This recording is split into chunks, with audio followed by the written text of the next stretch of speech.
All right. So, in case y'all don't know about what's going on with the retail apocalypse, y'all should go back and watch my videos. Actually, I might make up a whole playlist of just my retail apocalypse videos. Man, I'll be real with you. You know what I'm saying? Over 9,600 stores closed last year. All right. That is brick and mortar locations, and this is including places like Lowe's, right, which sells lumber. They're not in competition with places like Amazon, right? So everybody's saying they're going, oh, Amazon's taking over, man. It's a better business model and all this bullshit. Shut the fuck up. You don't know what you're talking about. Like real shit. So when it comes down to it, this has more to do with the fact that most of these places operate on like a 2 or 3% actual profit margin. And when like 2 or 3% of their business is eaten up by a place like Amazon, which is not much when it really comes down to it, they end up not really having the ability to stay in business. And in doing so, they end up having whole locations closed down. Now, believe it or not, this picture right here is actually of my local mall, which is going out of business. Yo, I don't know. Like, I'm not real sure. You know what I'm saying? Like, it is what it is. But anyway, yeah. So I wanted to like show you what's going on in 2020. You know what I'm saying? With 9,600 stores closed last year, 5,800 in 2018. Years lining up to be more of the fucking same. So we're gonna look at and see what's going on. As you know, I mean, it's not so much that it's I mean, automation eliminating jobs. It's just jobs are flat being eliminated and people are no longer needed, which is going to drive down wages as we bring in more immigrants. I mean, because we're not having enough kids because, well, feminism, you know what I'm saying? Like, this is welcome to this world. I mean, add to that, like all these like Toys R Us and places like that go out of business because people aren't buying stuff for kids because kids aren't being born. This is all, part and parcel. I mean, it all comes back to feminism and females' rights and liberties being too much. So, let's get into this article. You know what I'm saying? We're going to sit here and, look at it and have a discussion about what's going on. So, these chains are closing to most stores in 2020. Chicos, CVS, and Office Depot are among the retailers that plan to keep cutting. Right? All right. So, we adhere to strict standards of editorial integrity to help make decisions with confidence. Please be aware that some of these products and service linked articles are from our sponsor. This place is like, is this Audi shit. But these guys give a fuck about what they're doing. These are numbers guys like I am, and I enjoy, me using their content. You also check out Money Wise. I'll leave the link in the description for the article. If you like fingering fabrics and spritzing perfume samples, you better hurry. More chain stores will be disappearing in 2020, and several mainstream retailers are rethinking the whole idea of having brick and mortar locations. A staggering number of stores have shut down in 2019, more than 9,000, way up from the 5,800 that closed in 2018, according to CoreSite Research. But 2020 might be the grimmest year so far. Here are the major retailers that already have plans to close stores in 2020, starting with the biggest announcements. Are these chains losing the battle against e-commerce giants? Yes and no, you know what I mean? But, let's get into the numbers first and we'll see what's going on. All right, Pier 1 Imports. All right, I don't know. Like, I've never actually been inside of a Pier 1 Imports. There's one around here, at least it used to be. I don't know if there is anymore. Stores closing in 2020. 450 locations. Pier 1 Imports, familiar assortment of scented candles, silk pillows, and wicker furniture isn't the draw for shoppers that it used to be. So the chain has begun 2020 by announcing that nearly half of its 936 stores are shutting down. That's after closing at least 70 locations in 2019. Although the decisions that impact our associates are never easy, reduce the numbers of our brick and mortar locations is a necessary business decision, CEO Robert Reisbeck says in a statement.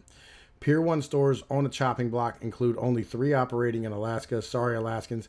But next time, include the only 3. Yeah, you need a Pier 1 throw to help you stay warm. You'll have to buy it online. Number 2, Chicos. Stores closing up to 250. And I've never actually even heard of Chicos, but, whatever. Chicos specializes in sophisticated clothing, accessories, and intimates for women. Well, probably why I never heard of it. It serves the lifestyle needs of the fashion-savvy women 30 years and older, according to its website. The company was founded in 1983 by a husband and wife team named after a friend's parrot. It grew rapidly to more than 1,400 locations in the U.S. and Canada. Now the chain is shifting gears away from the traditional stores. That spells the end for 250 U.S. locations by early 2022.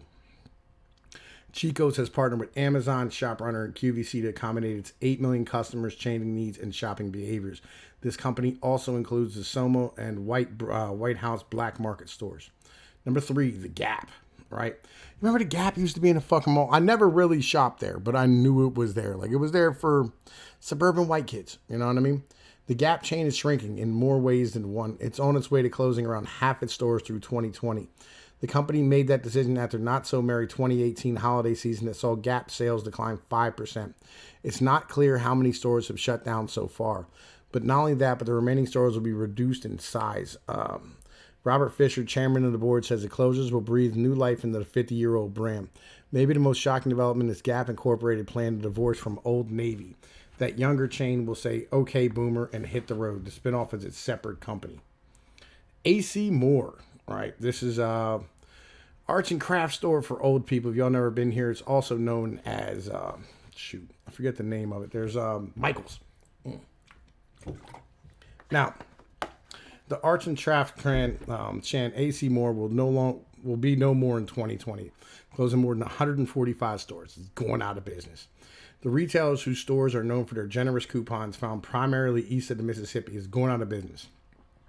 The company's announcement suggested that closings would come early in the new year. Unfortunately, given the headwinds facing many retailers in today's environments, it made it very difficult for us to operate and compete on a national level. AC's Moore CEO Anthony Pier said in the statement. The first store was opened in New Jersey in 1985 by a guy named Jack Parker. One of 4 of the AC Moore locations may reopen as Michael's Arts and Crafts. Up to 40 of the AC Moore may open as Michael's Arts and Crafts stores. I think this has to do with an actual societal problem. You know what I mean? It's more along the lines like, you ever met a female who knows how to sew? Me either. These young chicks have no idea what that is. Office Depot. Stores closing in 2020, up to 90. You may have to drive farther on your lunch hour for ink cartridges and mailing supplies. Seeing greater potential in business-to-business services, Office Depot has announced it will close 90 locations by 2021. That's on top of the 55 that have gone dark over the last year.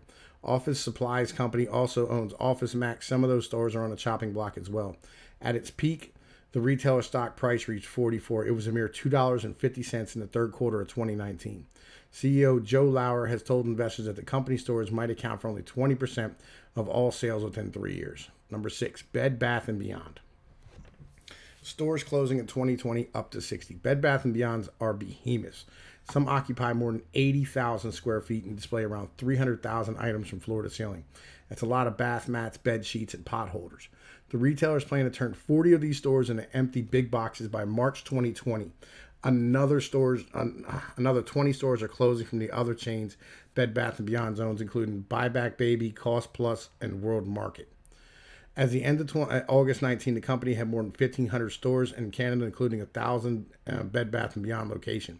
Executives say the goal is to strike a better balance between the retailer's brick and mortar trade and its digital presence. Number 7, Sears. Stores closing in 2020, 51.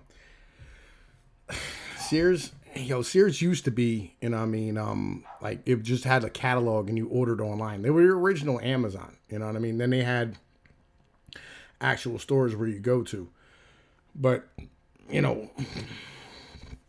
I don't know what to tell you. You know what I mean? Like, these places are just awful, right? The iconic chain was once the largest retailer in the country, and it played a key role in the rise of shopping malls. Its innovative mail order catalog forever changed the way people shop. The next time you order a rug or a refrigerator, you'll have Sears to thank. The company emerged from bankruptcy in 2019, but not looking any stronger. The months since have seen one round of store closings after another, and dozens more will be shutting down by February 2020. The chain's current owner says in a statement that it's pruning operations that have struggled due to increased competition and other factors. So it's 51 so far there. Kmart and the Blue Light Special, right? The home of the Blue Light Special first opened under the name Kmart in 1962. The discount chain had almost 2,500 locations in 1994, but the retailer closed hundreds when it filed for bankruptcy in 2002. 2 years later, Kmart merged with Sears, and that's when things really started going bad. The lights have steadily been going out for Kmart stores in recent years. Dozens have shut down in 2019. Nearly 50 more will close by February 2020. And that will leave just 182 Sears and Kmart stores still in business. God damn. Transform Code, a company that now owns the two chains, says the business has faced a difficult retail environment and other challenges. Yeah, like nobody wants to fucking shop there. Sears is too expensive, and Kmart's just, it's too bottom basement. Like, they're awful. Legit. I went to a fucking Kmart one time to buy some fishing gear. And, like, they had a homosexual running the fishing department who had no idea what fishing was. And you're just standing here going like, yo, you could have asked any other white dude in the entire place to run that motherfucker. Even a black dude. Like, legit, because most black people around here fucking fish. Like, why would you put the homosexual in charge of sporting goods? The fuck is wrong with y'all? Stores closing in 2020, up to 40. It's Christopher and Banks. I don't even know what the fuck the store is. Jill Braun opened Braun's Fashions in Minneapolis in 1956. He said he found the local women full of life and wisdom and aimed to provide them with a high fashion at affordable prices. In 2000, Braun's evolved to the brands Christopher and Banks and CJ Banks. The chain quickly expanded to 500 locations. But lately, Christopher and Banks is looking at the map. During one quarter in 2018, the company lost $8.8 million, but its online sales increased almost 11%. So the company is cutting back on stores and shifting resources to its e-commerce business. The plan is to close 30 to 40 stores by the end of 2020. Meanwhile, the retailer's stock has dropped so low it's been removed from the New York Stock Exchange. Macys. Stores closing in 2020. 28. It has become a tradition at Macys that once the holiday decorations come down, the company announces some sort of department store won't see another Christmas season.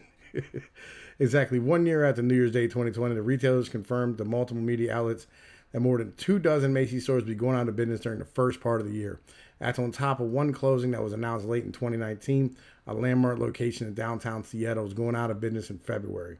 The chain is in an 8-story building that occupies an entire city block and bears Macy's name. Ironically, Amazon currently leases the top 6 floors of the building. That's gotta hurt. You're right, it does.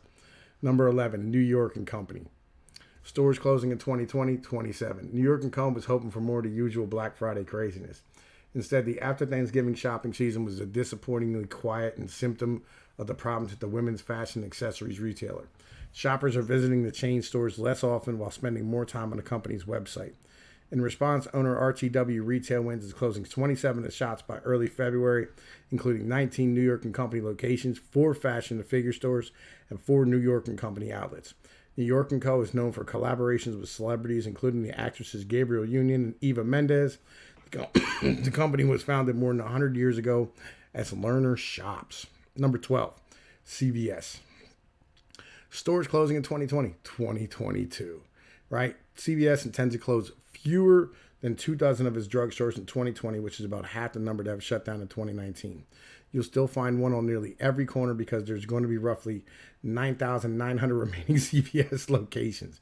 Your neighbor's pharmacy and retail chain is focused on the stores that have minute clinics, which offer basic walk-in medical service. The strategy is right in line with the parent company's name, CVS Health. There are 1,100 clinics so far.